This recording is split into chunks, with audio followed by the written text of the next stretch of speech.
Ame chimene ro ka bang bere ya ke cha na rol ping ba bole chu we da benye chu na koi ken ga man je pyo la yu ya pyo mi ro na ke cha na benye la jan je pyo la yu amel ga benye je pyo la yu ya pyo mi ro lunga ke wa lunga ke nyai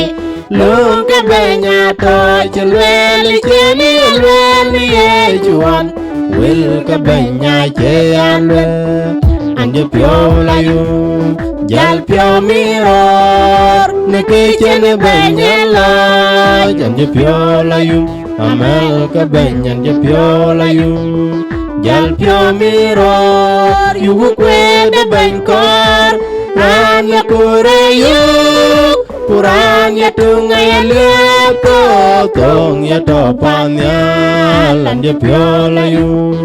Jal pio miror Neke chene benyan la Janje piola yu Amel ka benyan je piola yu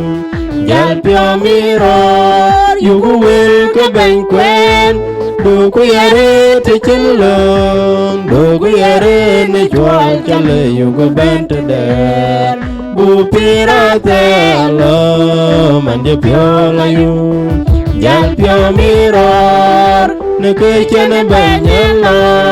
Janje piola yu Amel ke benyen je piola yu Jal pio miror Yenga ke piola yu Rantun jiban cinda banyak Karena pio miror ya Dia pio layu